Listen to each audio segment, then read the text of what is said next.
किसानों का tractor march था, गाजीपुर में किसान बैठे हुए थे और इनका एक पूरा रूट डिसाइड था। तो किस तरह से इस ईस्टर्न रेंज की बात की जाए अगर, तो किस तरह से किसानों ने अपना प्रोटेस्ट मार्च किया, क्या उन्होंने रूल ब्रेक किए, क्योंकि देखा था कि कैसे वो निकले थे, तो उस बारे में थोड़ा सा डिटेल बताएं। देखिए, कई राउंड की बातचीत के बाद ये फैसला हुआ था, जिसमें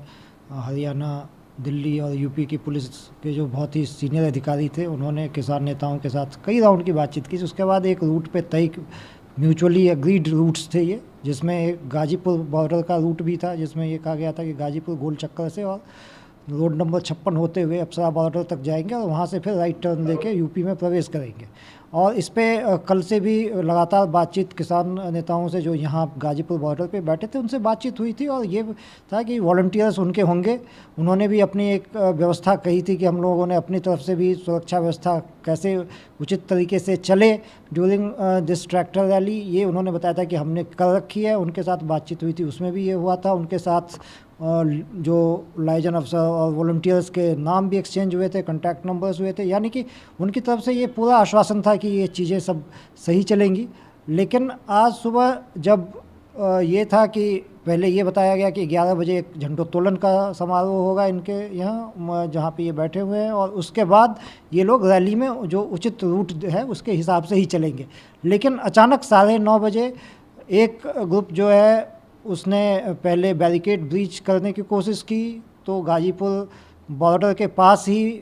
पुलिस से पहली झड़प किसानों की हुई वहाँ पर।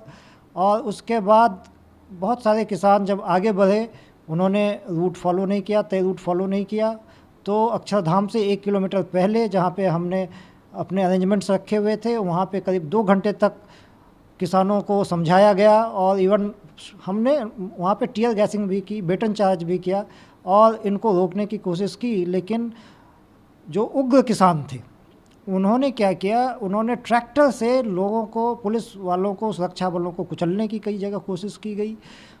बैरिकेड्स तोड़ दिए गए, जो हमारे बसेज थी, पुलिस की बसेज थी, उनको तोड़ दिया गया,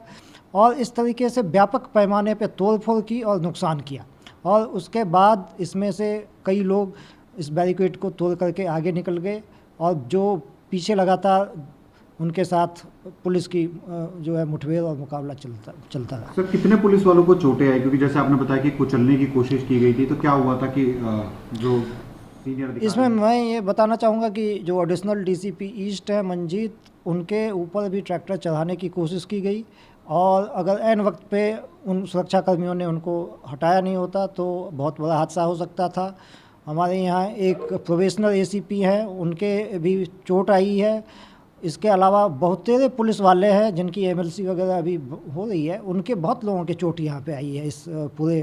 प्रदर्शन के दरमियान। तो ये काफ़ी उग्र तरीके से ये डेमोन्स्ट्रेशन किया गया, रैली की गई, जिसमें व्यापक पैमाने पे तोड़फोड़ हुई है, इस पर कानूनी कार्रवाई की जाएगी। अनुज जी, दिल्ली में अभी हालात है, लाल किले में देखा झंडा फहरा दिया गया, तो कहीं ना कहीं पहले से मीटिंग चल रही थी, उसके बावजूद आखिर ऐसी क्या वजह रही कि दिल्ली पुलिस उन्हें रोकने में सक्षम नहीं रही, रोकने में मतलब नाकाम रही है? देखिए, बहुत बड़ी तादाद में पुलिस बल भी तैनात किए गए थे, फिजिकल बैरियर्स भी लगाए गए थे, और कई राउंड की मीटिंग इसलिए की गई थी कि जब इस तरह के डेमोन्स्ट्रेशन होते हैं तो एक ट्रस्ट भी होता है, जिसमें ये होता है कि जब बड़े पैमाने पे कई मीटिंग्स का दौर चला है और बड़े बड़े जो नेता थे, किसान नेता, वो भी इन मीटिंग्स में शामिल थे, और उन्होंने आश्वासन दिया था और कंटिन्यूस ये आश्वासन दिया गया कि हम इस रूट को फॉलो करेंगे। उसके बावजूद हम लोगों ने तमाम, चूँकि आज रिपब्लिक डे था, तो तमाम जगहों पे जहाँ जहाँ पे इस बात की संभावना हो सकती है कि जहाँ से डेमोन्स्ट्रेटर्स जा सकते हैं, वहाँ पे हर किस्म का इंतजाम किया हुआ था। लेकिन ट्रैक्टर से जब पुलिस बल पे कई जगहों पे उन्होंने चढ़ाने की कोशिश की, तो कई जगहों पे वो ब्रीच भी हुआ है। लेकिन उसके बावजूद आप जैसा देख रहे हैं, अभी भी दिल्ली के कई इलाकों में कंटिन्यूस जो है ये पुलिस उनको रोक रही है, समझा भी रही है, अपील भी कर रही है, वापस भेज भी रही है। बहुत सारे आपने देखा होगा गाजीपुर बॉर्डर से वापस चले भी गए हैं, जो इसमें कई सेनर एलिमेंट्स हो सकते हैं, वो चले भी गए हैं। लेकिन ये कवायद अभी भी चल रही है कि कैसे जल्दी से जल्दी स्थिति को काबू में किया जाए। सर, अभी किस तरह से करा जाएगा, क्योंकि अभी पता चल रहा है कि लाल किले में भी है, नागलोई में देखा हमने, हालांकि गाजीपुर अब थोड़ा सा स्थिति नियंत्रण में है उस गाजीपुर इलाके हाँ, की? ईस्टर्न रेंज में राइट नाउ कहीं पे कुछ नहीं है, लेकिन जैसा कि अभी सूचना हम देख रहे हैं कई जगहों पे अभी भी ये पुलिस और उनके बीच में, किसानों के बीच में ऐसा लग रहा है कि स्थिति वहाँ पे अभी है, चल रही है, सिचुएशन है वहाँ पे, उसको कंट्रोल में किया जा रहा है। फोर्स, अतिरिक्त पुलिस बल हमने भी जैसे अपने रेंज से वहाँ पे ऑफिसर्स और बल भेजे हैं, और ये जब तक स्थिति पूरी तरह से काबू में नहीं आएगी तब तक ये चलता रहेगा। सर, जो उपद्रवी हैं क्या उनके खिलाफ कार्रवाई की जाएगी कानूनी तौर पर? क्योंकि जिस तरह से उन्होंने तोड़फोड़ करी है पुलिस वालों को, जैसे आपने बताया कि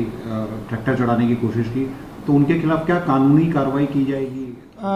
डेफिनेटली जो इसमें नुकसान हुआ है और जिस तरह से असॉल्ट हुआ है पब्लिक सर्वेंट्स के ऊपर, जो पुलिस बल के ऊपर, उसमें